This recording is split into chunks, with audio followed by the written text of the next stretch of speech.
हालांकि हम गिनती में कुछ कम हैं, लेकिन जो इसके संस्थापक थे सर्वोदय भवन के महान क्रांतिकारी स्वतंत्रता सेनानी दादा गणेशी लाल जी वो कहा करते थे कि हमें क्वांटिटी नहीं चाहिए, क्वालिटी चाहिए। जिसका इंटरेस्ट हो वो आए।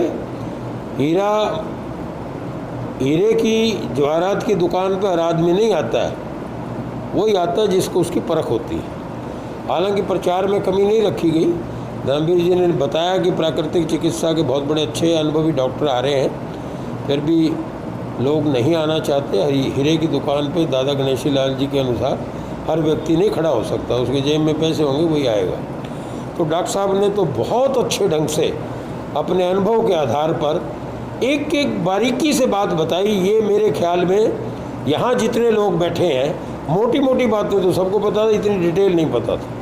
जैसे सब्जी वाला बताया इन्होंने टमाटर का, क्या बात बिल्कुल सही है। उसने घेरा पर हाथ डाला, अगर वो पॉजिटिव है तो सारे टमाटर कर गए और आगे जो ले जाएगा वो होगा। ये प्रिकॉशंस रखनी बहुत ज़रूरी है। इन्हीं के साथ बाकी तो आप टीवी ने सारी दुनिया में तहलका मचाया हुआ है, इतना मचा दिया कि लोगों को डरा दिया। हालांकि वायरस के बारे में मैं 1 मिनट में बात अपनी ख़त्म कर रहा हूँ। मुझे एक बहुत बड़े डॉक्टर मिले दिल्ली में, उन्होंने मुझे बताया, वो बंगाली थे 42 साल के, और वो वियतनाम और इंडो मेडिकल एसोसिएशन के चेयरमैन हैं। आपको पता है अमेरिका ने जब वियतनाम पे हमला किया, वियतनाम तबाह हो गया, उसके बाद सबसे अच्छे डॉक्टर वियतनाम ने बनाए और पैदा किए विश्व में। उन्होंने कहा कि वायरस तो इस पृथ्वी पर भिन्न भिन्न प्रकार के जब से ब्रह्मांड बना है वायरस है, और वायरस की लाइफ 5 दिन से ज़्यादा नहीं होती। कोई वायरस हो, कोरोना भी उनमें ही शामिल है। लेकिन ये बहुत ज़्यादा इन्होंने डरा दिया है। जैसे डॉक्टर साहब ने कहा कि सांप के काटने पर डर से ज़्यादा मरते हैं, वैसे नहीं मरते। तो ऐसा भय का वातावरण कर दिया, ऐसा कुछ नहीं है। आप प्रिकॉशन रखें, जो डॉक्टर साहब ने बताई, मास्क पहने और ये सारी बातें आप समझते हैं, जानते हैं। तो प्रिकॉशन रखनी बहुत ज़रूरी है। और दूसरी बात, आज मेरे लिए बड़ा सौभाग्य का दिन है कि आज मुझे यहाँ बोलने का अवसर मिला। आज 14 जून है। 14 जून 1978 को, आज से ठीक 42 साल पहले, मुझे 20वीं सदी के सबसे बड़े गृहस्थ योगी ने अपने चरणों में लिया गंगा किनारे, और मुझे योग में दीक्षा दी। आज पूरे 42 साल मुझे हो गए। और वो जो बात कहते थे वो मैं आज आपको बता के और अपना स्थान लूँगा। वो कहते थे कोई भी बीमारी है, ये जो इम्यूनिटी शब्द आया है, इसके बारे में वो कहा करते हैं, अगर गांव में एक पहलवान हो तो आम छोटे मोटे आदमी की तो हिम्मत ही नहीं उसकी तरफ देखने की, और वो थोड़ा सा जोर से बोल के हाथ पर हिला दे, सारे भाग जाए डर के। तो इसी तरह अपने शरीर को बनाओ योग साधना से, इतना मजबूत बनाओ कि कोई छोटी मोटी बीमारी तो आपके नेड़े ही नहीं आ सके, पड़ोसियों की बोले। तो ये बात बिल्कुल ठीक है, ये जीवन का सत्य है, ये मेरा अनुभव भी है। 42 साल से मैं योग में दीक्षित हूँ और सुबह 2:45 बजे उठता हूँ और 66 साल का आज हूँ। तो वो जो एक बात और कहते थे वो बता देता हूँ। वो कहा करते, हमें बताया गया उन्होंने, उठते ही क्या करना है, उठते ही फ्रेश होके नाक में गाय का घी डालना, कोसा गर्म करके 1 चम्मच आधा नोस्ट्रिल में डाल लो दोनों तरफ। जो पहले नथना खुला है, क्योंकि हमारे दोनों नथनों से सांस एक साथ नहीं चलता, एक थोड़ा बंद होता है, एक थोड़ा ज़्यादा खुला होता है। तो जो खुला है उसमें पहले डालो, ड्रॉपर से डाल लो, जैसे ये सिरिंज की बात इन्होंने जल नेति की बताई। तो इस तरह गाय का तो हर जो भी गाय के शरीर से पैदा होता है, दूध हो, उसका दही बने, मक्खन बने, गाय का घी हो, इवन गोमूत्र भी सारी मेरी माता जी भी पीती थी, मुझे याद है डिलीवरी के टाइम। तो वो तो एक संजीवनी बूटी का काम करता ही करता है। तो आप गाय का घी लें और नाक में डालें, जैसे आपने सरसों के तेल की बात एक ही है।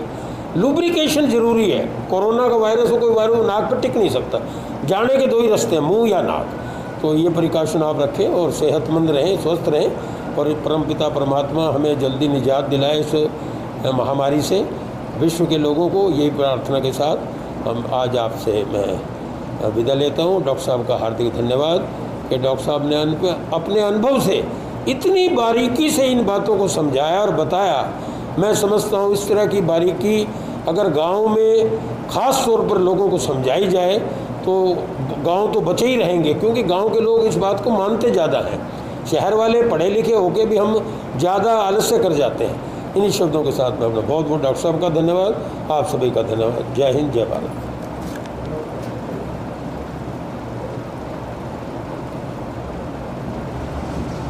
धन्यवाद जौहर साहब।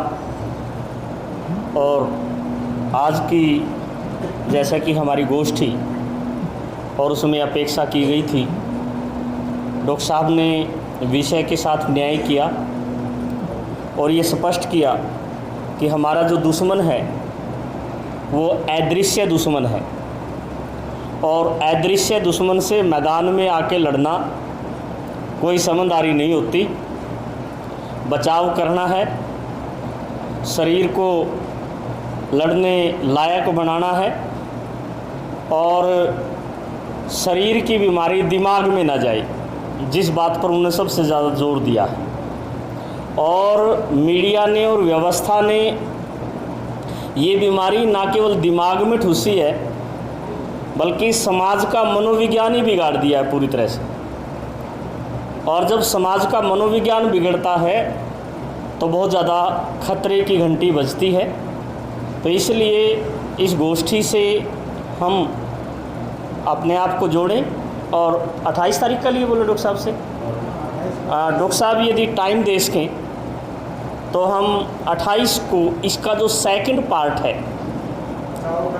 प्रैक्टिकल पार्ट पर्टिकुलर, उस पे हम चर्चा करें।